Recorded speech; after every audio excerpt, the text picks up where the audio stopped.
최근 국제언어학계에서 동남아시아에 고구려의 유민이 세운 나라가 있다는 분석이 제기돼 눈길을 끌고 있습니다. 해당 학설이 완성되면 그 나라가 한국과 친척민족이 될 수 있을 것이라는 관측이 나오는 것인데요. 심지어 한국어와 문법 구조가 동일할 뿐 아니라 문자 구조가 유사해서 현재 해당 나라에서는 한국어 교육 열기가 폭증하고 있는 상황입니다. 국토전략TV? 최근 학계에서 미얀마와 고구려의 관계가 주목되고 있습니다. 일부 국제 언어학계에서는 한국어와 미얀마와의 유사성이 매우 밀접한 관계가 있고, 또 미얀마와 태국에 걸친 소수민족인 라후족의 이동 경로, 구전 전설 등을 살펴볼 때 미얀마와의 뿌리가 고구려인들에서 파생됐을 가능성이 거론되고 있습니다. 약 1300여 년 전 고구려가 멸망하고 고구려 유민들은 중국 당나라에 끌려갔으나 중국 서남부지대를 거쳐서 중국의 행정력이 미치지 않는 티벳과 같은 산악지방을 거쳐 남아시아로 이동했을 것이라는 학설이 제기되고 있습니다. 그 중에서도 태국 북부지방과 미얀마 북부 산악지대로 이동했을 것이란 분석이 나오고 있습니다.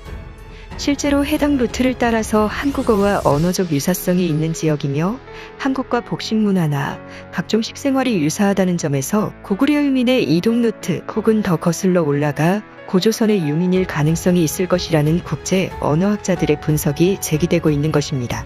특히 그 중에서 눈에 띄는 족속은 라후족과 묘족입니다. 이 두 민족은 학계에서 한국어와의 언어적 유사성으로 인해서 고구려의 유민들로 분석되는데, 특히 미얀마의 라후족의 경우에는 가장 멀리 피난한 고구려의 유민이라는 분석이 나옵니다. 특히 미얀마의 라후족은 김치와 같은 발효식 절임 야채 음식을 와치라고 부르며 콩을 삭혀 된장을 만들어 먹고 색동옷을 입는 문화 또 언어 문법 구조가 거의 한국어와 유사합니다. 대표적으로 나는 고구려로 갑니다 라는 말을 라후족 언어로 말하면 나래 고구리로 까이요 라고 말할 정도로 사실상 한국어의 사투리 수준입니다. 이러한 라후족의 언어적 특색은 미얀마어 전체에 영향을 줬고, 한국어와 언어적 특색, 각종 문화가 유사한 티벳이나 부탄 같은 지역과도 고구려의 유민과 관련이 있을 것이라는 분석이 꾸준하게 제기되고 있습니다. 남아시아 지역에서는 네팔, 부탄, 그리고 방글라데시가 있는 벵갈어, 미얀마 일대가 한국어와 유사한 언어 구조를 가지고 있고, 또 식생활, 각종 고대 문화에서 한국과 유사점이 발견된다는 점에서 한반도와의 연결고리가 있을 것이라는 분석이 나온 바 있습니다. 벵갈 지역에서 한반도로 언어 문화가 유입됐을 것이라는 해석, 그리고 고구려나 고조선의 유민이 남아시아 지역으로 이주했을 가능성 등 여러 가지의 분석이 나오고 있습니다. 이는 최근의 국제정세와 세계경제와도 밀접한 연관이 있습니다. 대한민국의 국익에 도움이 될 수 있는 것인데요. 특히 한국의 경제계와 언어학계에서 주목하는 지역은 미얀마입니다. 인도차이나를 비롯한 남아시아 지역 일대에서 유일하게 미얀마만이 한국어와 언어, 문법 구조가 동일한 상황이기 때문입니다. 단어만 갈아 끼우면 한국어를 구사할 수 있고, 미얀마어와 한글의 자음모음 구조 역시 모양만 다를 뿐 거의 유사해서 최근 들어 미얀마에서 한국어 교육 열기는 폭발적인 상황입니다.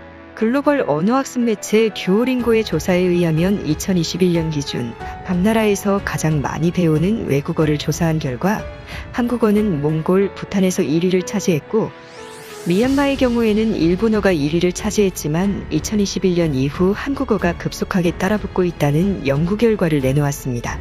이것은 현재 서방 측에 의해 진행되는 공급망 다변화 정책에 도움이 될 수 있을 것이란 분석이 나오고 있습니다. 여태까지 서방 측은 중국에 쏠려있는 공급망을 다변화하기 위해 베트남과 대만에 중국의 기업들을 이전했습니다. 대만은 중국어를 사용하고 베트남은 인건비가 중국보다 반값 이상으로 저렴했기 때문입니다. 대만은 기술집약산업, 베트남은 노동집약산업이 중국에서 옮겨갔는데 노동집약산업이 베트남에 이전했지만, 베트남은 최근 친중국, 친러시아 노선을 탈 뿐 아니라 러시아와의 군사훈련까지 추진하며 반서방의 움직임까지 보여 리틀 차이나라는 낙인이 찍혀 서서히 서방 측의 경계를 받고 있는 상황입니다.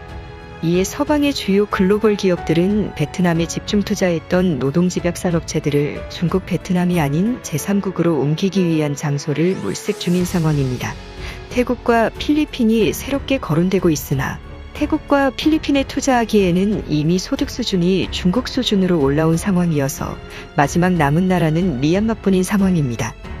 미얀마는 한국어와 어순이 거의 동일해 미얀마인들에게 불과 몇 개월이면 한국어를 어느 정도 구사 가능한 수준으로 교육이 가능하기 때문에 미얀마가 제2의 한국의 제조업 파트너십 국가로 떠오를 수 있을 뿐 아니라 서방 측의 공급망 다변화 정책에 좋은 협력 국가가 될 수 있는 상황입니다.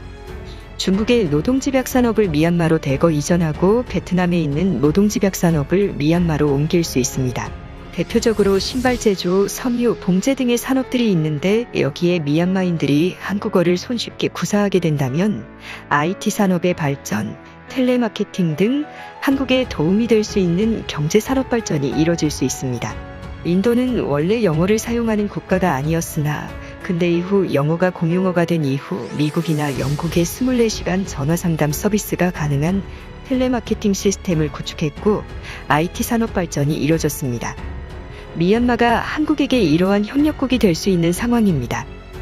이러한 협력의 기초에는 언어적 유사성이 있습니다. 한국어와 언어적 구조가 유사한 이유인데 베트남과 같이 미얀마의 한국이 제1위 투자국가가 된다면 미얀마에서 제2의 공용어처럼 한국어가 사용되는 날이 오게 될 수도 있는 상황입니다. 미얀마 외에 방글라데시의 벵골어, 인도 서부의 언어, 그리고 북부인도에서 한국어와 유사한 문법 구조를 지닌 언어들이 언어학계에서 주목을 받고 있습니다. 이른바 벵골만 경제권에는 무려 5억 명의 인구가 살고 있는데 이들 인구 중에서 우수한 인재들이 한국어를 사용할 수 있게 된다면 한국에게는 엄청난 혜택으로 작용할 수 있습니다.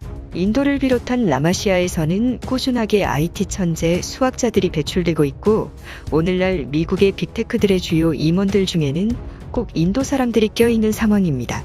한국도 이러한 남아시아 지역에서의 언어 교육 환경 투자를 통해 한국의 미래를 준비해야 할 때라는 분석이 나옵니다. 현재 미얀마는 민주주의의 대위기를 겪고 있으나 세계 민주진영 시민들은 미얀마인들이 얼마나 민주주의를 갈망하는지 알게 됐습니다. 동남아시아에서는 유일하게 독재 시스템에 항거하는 모습을 보이면서 다른 동남아시아 국가들과는 다른 미래 비전을 보게 했습니다. 안타깝게도 미얀마는 현재 군부 독재가 이어지는 상황이지만 미얀마에 한국 기업들이 더 많이 진출을 하게 된다면 미얀마의 봄이 언젠간 도래할 수 있을 것이란 관측이 나옵니다. 미얀마는 인류학적으로도 다른 남아시아권, 동남아시아권 국가들과는 다르게 동북아시아 지역, 특히 한반도 민족과 유사하게 밝은 피부색이나 두개골의 형태 등을 가지고 있어 일부 미얀마인들의 경우에는 한국인과 구별하기 어려울 정도로 유사한 특색이 있습니다. 이러한 인류학적 특색을 살펴볼 때 고구려 유민의 미얀마 유입 가능성은 그저 황당한 가설이 아닌 실제하는 역사일 수 있다는 분석이 나옵니다. 미얀마는 말라카 해협을 거칠 필요가 없는 동남아시아 국가이기 때문에 수출 제조업 전진기지로서 매우 알맞다는 분석이 나오는 나라입니다. 이 때문에 노동집약 산업을 중국이나 베트남에 의존하는 한국 기업들에겐 대안이 될 수 있는 몇 안 되는 나라이며 유사한 언어적 구조, 문화적 배경으로 한국과 미얀마는 좋은 우방관계로 거듭날 가능성이 있습니다. 이에 한국 정부와 대기업 차원에서 미얀마인들에 대한 한국어 교육 서비스를 더욱 확대하고 시설 투자를 더욱 늘릴 필요가 있다는 분석이 나옵니다. 이뿐 아니라 미얀마와 고구려 유민의 연관성 등의 학술적 연구를 통해 양국 간 우호 관계를 더욱 증진할 필요가 있다는 제안이 나옵니다. 국토전략TV 오늘은 이걸로 마칩니다. 감사합니다.